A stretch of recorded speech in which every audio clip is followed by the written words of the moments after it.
हम लोग यहाँ पे अभी बात करने वाले हैं कंपैरिजन ऑपरेटर्स के बारे में। बेसिकली कंपैरिजन ऑपरेटर्स, जैसा कि इनका नाम है, इनका इस्तेमाल कंपैरिजन करने के लिए किया जाता है।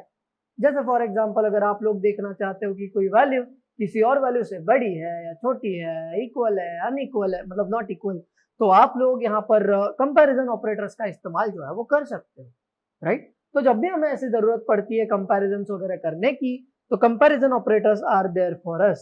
और अभी हम लोग उन कंपैरिजन ऑपरेटर्स को ही एक्सप्लोर करने वाले हैं, राइट। तो लेट्स गेट स्टार्टेड। सबसे पहले लिख देते हैं कि ये कंपैरिजन ऑपरेटर्स मतलब क्या। तो these are the operators which are used for comparison, right? Comparison between values, like for example equal to, right? या नॉट इक्वल टू, ये भी हो सकता है, या greater than, less than and so on, मतलब उसमें greater than equal to, less than equal to, ये भी आ गए, राइट। तो हम लोग यहाँ पे नीचे आते हैं and let's try to have a look at some examples, जिससे कि हम लोग ये समझ पाए कि चल क्या रहा है, मतलब ये कंपैरिजन ऑपरेटर्स का इस्तेमाल हम लोग करते कैसे। तो सबसे पहले हम लोग यहाँ पे ना इक्वल टू इसका इस्तेमाल करते हैं, ठीक है। तो इक्वल टू को हम लोग यहाँ पे कैसे लिखेंगे, ऐसे डबल इक्वल टू की साइन आपको देनी पड़ेगी, क्योंकि सिंगल इक्वल टू अगर आप देते हो तो वो तो एक असाइनमेंट हो जाएगा ना। It's like you are assigning the value to that particular variable, but we are not doing that. हम लोग यहाँ पे कंपैरिजन कर रहे हैं, तो कंपैरिजन कर रहे हैं तो हम लोगों को यहाँ पे इक्वल टू को ऐसे लिखना पड़ेगा, double equal to, right. This is simple, very simple, ठीक है।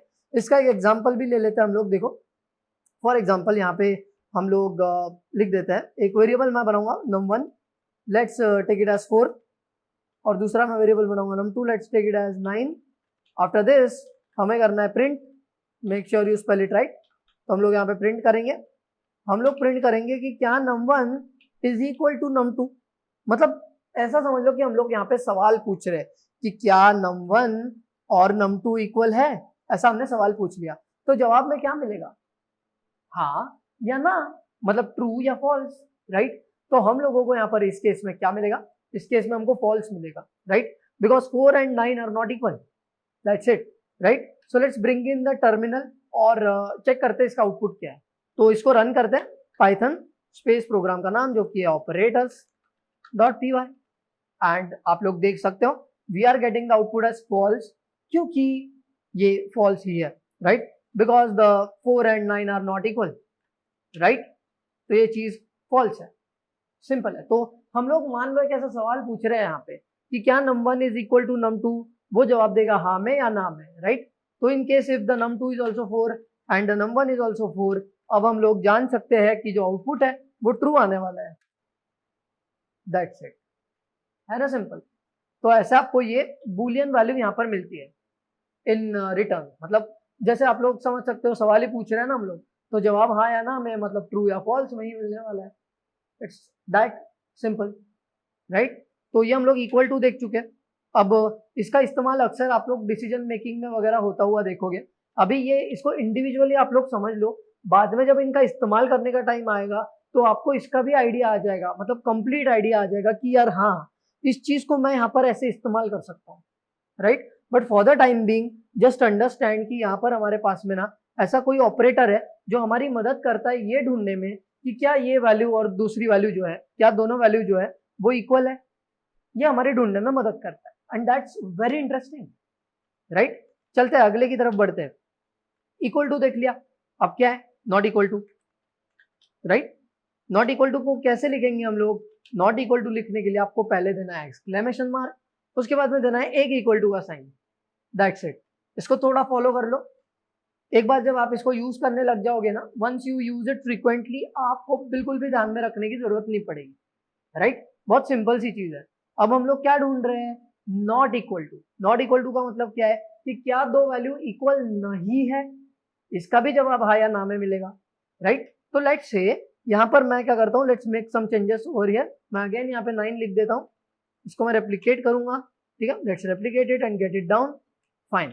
तो यहाँ पे मैं इक्वल टू की जगह नॉट इक्वल टू रख दूंगा।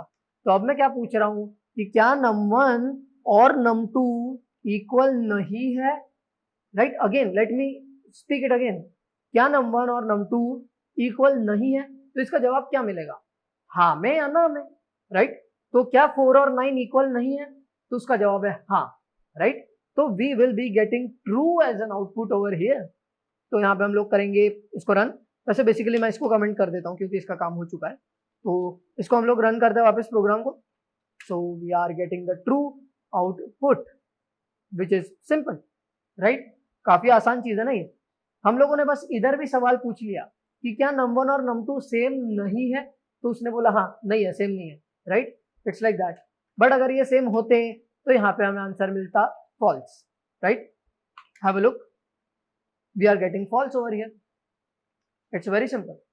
तो इस तरह हम लोग नॉट इक्वल टू का भी इस्तेमाल कर सकते हैं, राइट। इसको कमेंट करते हुए हम लोग आगे बढ़ जाएंगे। आगे बढ़ करके हम लोग देखेंगे ग्रेटर देन। ग्रेटर देन के सिंबल से ना आप में से काफी लोग वाकिफ होंगे। ये होता है ग्रेटर देन का सिंबल, राइट। सिंपल है ना। तो it's like we are trying to find कि क्या ये वैल्यू दूसरी वैल्यू से ग्रेटर है।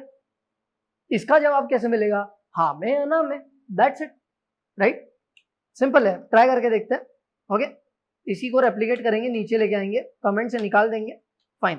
तो अभी मैं ये टेस्ट करना चाहता हूं कि क्या मेरा num1 is greater than num2 and वैसे बेसिकली दोनों इक्वल है, तो मैं इसको चेंज कर देता हूँ थोड़ा सा, 2 को रख देते हैं यहाँ पे, ठीक है। तो क्या मेरा num1 is greater than num2, क्या आप बता सकते हो, तो जी हाँ बिल्कुल, 4 इज ग्रेटर देन 2, तो दैट्स वाई हम लोगों को यहाँ पे आंसर मिलेगा true. Let's run it and we have true, that's it, इतना सिंपल है। अब जैसा हमारे पास में ग्रेटर देन है वैसा हमारे पास में लेस देन भी है, और आप लोग उसके भी सिंबल से काफी वाकिफ हो, right. This is the symbol for the less than thing.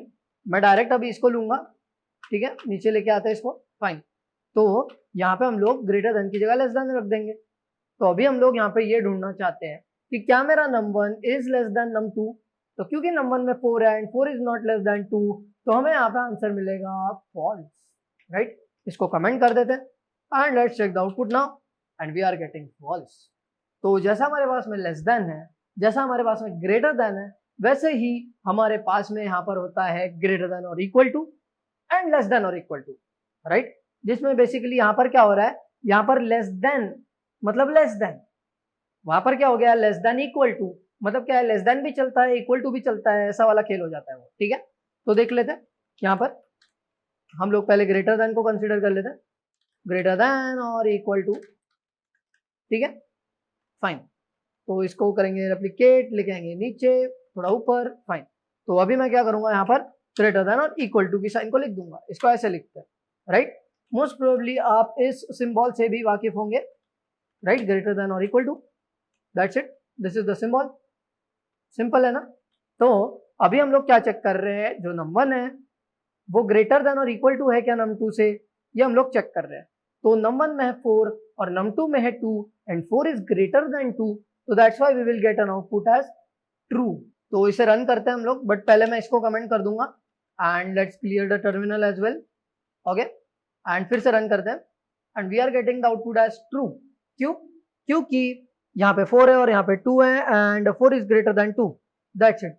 What if यहाँ पे 4 है और यहाँ पे भी 4 है, इस केस में क्या होगा, इस केस में यहाँ पर हम लोग इक्वल टू के लिए भी तो चेक कर रहे हैं, तो in that case we are going to get true again. क्यों, क्योंकि यहाँ पर हमने बोला है कि ग्रेटर देन भी चलता है और इक्वल टू भी चलता है, तो दोनों भी चलता है, तो ठीक है। यहाँ भी 4 है, यहाँ भी 4 है and we are also checking for equal to, तो answer is true. Have a look, true. अब जैसा हमारे पास में ग्रेटर देन और इक्वल टू है, वैसे ही हमारे पास में लेस देन और इक्वल टू भी है, तो लेस देन और इक्वल टू, फाइन। थोड़ा जूम, थोड़ा और, या फाइन। तो हम लोग यहाँ पे आते हैं, पहले सिंबल, राइट। ये लेस देन और इक्वल टू का सिंबल ऐसा होता है, मोस्ट प्रोबेबली आप फैमिलियर होंगे इसके साथ में, ओके। लेके आते हैं इसको नीचे, रेप्लिकेट करेंगे और नीचे लेके आएंगे, या फाइन। तो अभी लेस देन और इक्वल टू का सिंबल इधर डाल देते हैं। तो अभी हम लोग क्या चेक कर रहे हैं, लेस देन और equal to, right. num1 is less than और equal to num2, right. Less than भी चलेगा, इक्वल टू भी चलेगा, सिंपल, राइट। और अभी के कंडीशन में num1 भी 4 है और num2 भी 4 है, तो इट्स लाइक इक्वल टू की कंडीशन ट्रू हो रही है, तो हमें आंसर में ट्रू मिलेगा, दैट्स इट, राइट। इसे कमेंट नहीं किया तो इसका भी आउटपुट मिल रहा है। Let's execute it again and you can C true, पहले भी ट्रू ही था, सिंपल स्टफ, राइट। तो ये हमारे कुछ कंपैरिजन ऑपरेटर्स हैं यहाँ पर, जिनका हम लोग बखूबी इस्तेमाल कर सकते हैं जब भी हमें ऐसी जरूरत पड़ती है कि हमें अभी कंपेयर करना है कुछ वैल्यूज को, right. And in fact you can do something like this as well, मतलब आप एक काम करते हैं, यहाँ पे इसको मैं रेप्लिकेट कर देता हूँ और इसको ना मैं जरा कमेंट कर दूंगा, फाइन। आप यहाँ पे ना ऐसी भी कंडीशंस दे सकते हो, यहाँ पे थोड़ा सा 2 is greater than 3 is greater than 4, something like this, okay। let's bring in the terminal again, okay। Output देखते हैं इसका।